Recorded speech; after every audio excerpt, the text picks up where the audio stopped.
Students life की सबसे बड़ी समस्या कि पढ़ने बैठते हैं और नींद आ जाती है।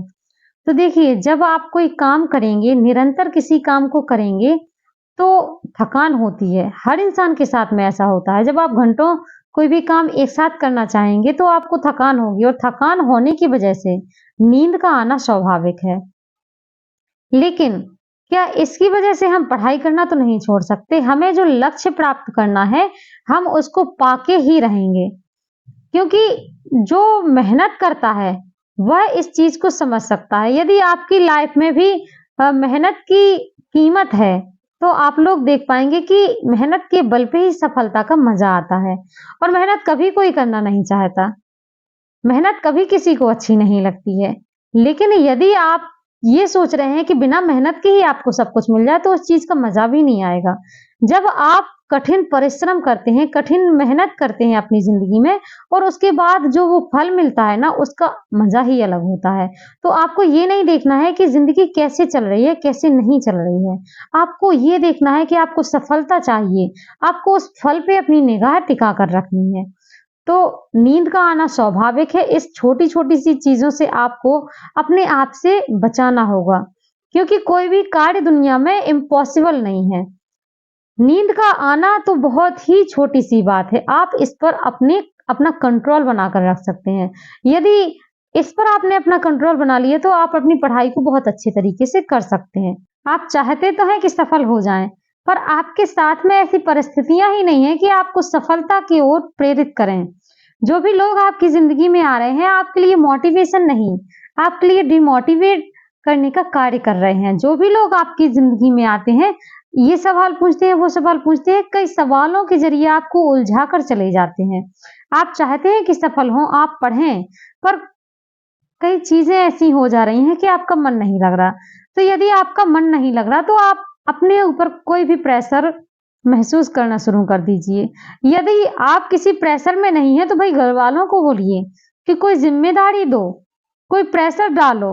आप यदि घर से बाहर रह रहे हो, खाना खर्चा आपका भरपूर मात्रा में हो रहा है, आपके लिए कोई चीज़ की कमी नहीं पड़ रही है, आपकी सभी सुविधाएँ सिर्फ़ कहने मात्र से पूरी हो रही हैं, तो वहाँ पर लोग लेज़ी हो जाते हैं। वहाँ पर उनको ये लगता है कहीं न कहीं से कि ज़रूरतें तो पूरी हो ही रही हैं, पढ़ने का मन कर रहा है, पढ़ने के लिए आप बाहर हैं, घर के बाहर हैं।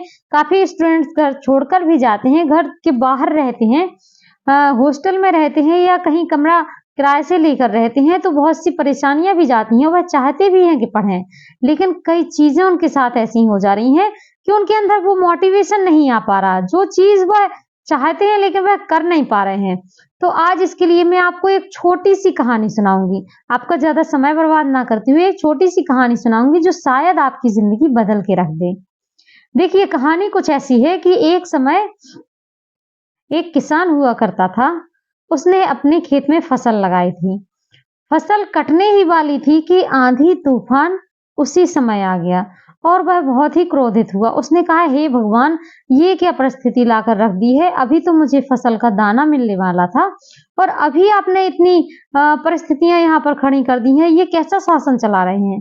वह भगवान से शिकायत करने लगा और भगवान से कहने लगा, आपने ये कैसा शासन चलाया है? सब कुछ बर्बाद करके रख दिया है।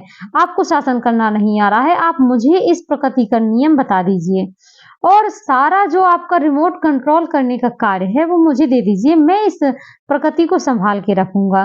भगवान ने कहा, चल ठीक है, तेरे अनुसार भी करके देख लेते हैं। भगवान ने कुछ दिनों के लिए प्रकृति का सारा कार्यभार उस इंसान को सँभालने के लिए दे दिया। उसने सब कुछ अच्छे से किया। उस इंसान ने ऐसी व्यवस्था बनाई कि सभी कुछ समय से होने लगा। समय पर गर्मी होती थी, समय पर सर्दी होती थी, समय पर बारिश होती थी। प्रकृति का जो नियम था वो पूरा उसने व्यवस्थित करके रख दिया था। जो शासन जैसे चलाना चाहिए था वैसे करके रख दिया था। हर सुविधाएँ उपलब्ध हो गई थी। किसी भी चीज़ के लिए परेशानी ही नहीं होना पड़ता था। हर चीज़ सिर्फ़ कहने मात्र से पूरी हो जाती थी। फिर एक दिन क्या हुआ कि उसने जो फसल लगाई, अपने नियम के अनुसार जो उसने सभी व्यवस्थाएँ वहाँ पर बना के रखी थी, उसके अनुसार उसने अपने खेत में फसल लगाई। फसल बहुत अच्छी हुई, ठीक है? फसल बहुत अच्छी हुई। कटने के लायक जब आई तो उसने देखा कि इतने दिन हो गए हैं, मैंने तो सब परिस्थितियाँ इसी के अनुकूल की हैं। जो भी इसमें होना चाहिए था मैंने सब कुछ किया है, लेकिन फसल में देखा तो दाना ही नहीं था।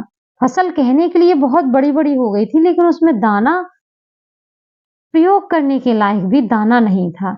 फिर वह भगवान के पास गया और भगवान से प्रश्न किया कि हे भगवान, मैंने तो सभी चीज़ें प्रॉपर तरीके से बहुत अच्छे से व्यवस्थित करके रखी थी, लेकिन मैंने यहाँ पर देखा तो इस फसल में दाना ही नहीं है और ये फसल तो किसी भी चीज़ के लायक नहीं है। तब भगवान ने उसे एक उपदेश दिया कि यदि आप सभी चीज़ें व्यवस्थित करके रख दोगे, ज़िंदगी में कोई कमी नहीं रहेगी, किसी चीज़ की ज़रूरत ही नहीं पड़ेगी, कहने के पहले ही हर चीज़ की पूर्ति हो जाएगी, तो वहाँ आप मेहनत से वंचित हो जाएँगे।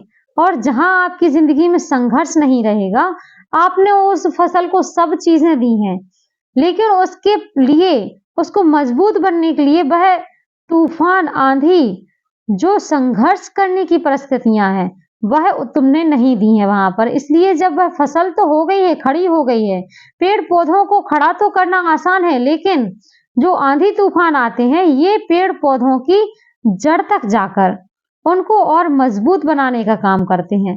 जो हवा के झोंके चलते हैं, ये हर चीज़ को मजबूत बनाते हैं। ऐसी ही ज़िंदगी है हमारी।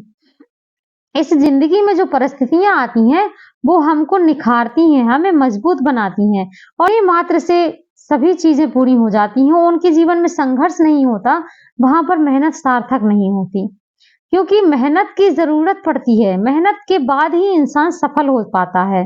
यदि आपकी ज़िंदगी में सभी चीज़ें प्रॉपर चल रही हैं और किसी चीज़ की ज़रूरत नहीं है, कोचिंग के लिए भी पैसा आ रहा है, घर परिवार से हर चीज़ के लिए आपको हर सुविधाएँ उपलब्ध करवाई जा रही हैं, लेकिन आपकी ज़िंदगी में संघर्ष किस प्रकार से करना है, आपकी ज़िंदगी में कोई कमी ही नहीं है, तो वहाँ पर आप परिस्थितियाँ कैसे हैंडल कर पाएँगे? जब आपने कोई चीज़ देखी ही नहीं है, आप चाहते हैं कि ऐसा कर लेंगे, वैसा कर लेंगे, लेकिन आपके सामने ऐसी परिस्थिति कभी आई ही नहीं है कि आप उस चीज़ के अंतर्गत जाके, उस चीज़ से जूझ कर आगे बढ़ सकें, तो फिर आप कैसे सफल हो पाएँगे? कहने मात्र से कुछ नहीं होता।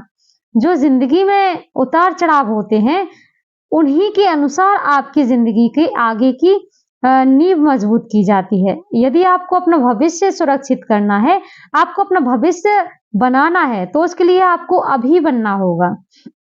जब आप अभी से अपना कार्य शुरू कर देंगे, तो भविष्य तो आपका वैसे भी सुरक्षित हो जाएगा। कहने का मतलब यही है कि ज़िंदगी में आपकी यदि आप पढ़ाई में मन नहीं लग रहा है, तो आपकी ज़िंदगी में कोई प्रेशर नहीं है। क्योंकि जिसको उसकी चीज़ की ज़रूरत होती है, जिसको उसकी कमी महसूस होती है, उसके लिए ये नहीं होता कि मन लगना या ना लगना। मन को खींच के लगाया जाता है, मन कभी नहीं लगता, मन चंचल होता है।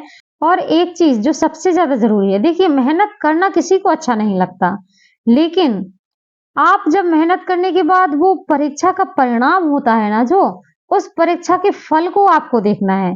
मज़ा तो उसी में है, मेहनत में मज़ा नहीं है, किसी को मज़ा नहीं आता, कोई करना ही नहीं चाहता। लेकिन आपको यदि सफल होना है, तो सफल होने के बाद जो वहाँ पर परिणाम मिलने वाला है, जो फल मिलने वाला है, आपको उस पर अपनी निगाह टिका कर रखनी होगी। और इसी फल की इच्छा में आप मेहनत प्रतिदिन करिए। जो आपके द्वारा मेहनत की जाती है, उसी के अनुसार आपके लिए अनुकूलित परिस्थितियाँ क्रिएट की जाती हैं। तो मेहनत करने से कभी भी पीछे नहीं हटना है और ये जो परिस्थितियाँ ज़िंदगी में आती हैं, ये हमारी परीक्षा लेती हैं। परीक्षा देने से आप कभी भी अपने आप को बचा नहीं सकते। तो इनकी कोई भी परिस्थितियाँ आपके अनुकूल नहीं हो सकती, लेकिन उनको आपको अपने को अनुकूल बनाना होगा। हर हर इंसान की ज़िंदगी में संघर्ष होता है, लेकिन उनको हमें सफल बनाना पड़ता है। किसी की भी ज़िंदगी आसान नहीं होती, उसको आसान बनाना पड़ता है। इसलिए यदि आपका मन नहीं लग रहा पढ़ाई में और आप करना बहुत कुछ चाहते हैं, पर कर नहीं पा रहे, तो अपने लिए ऐसी परिस्थितियाँ क्रिएट कीजिए कि जिससे आपका मन पढ़ाई में लगे और आपको सफलता अ, अवश्य रूप से मिले।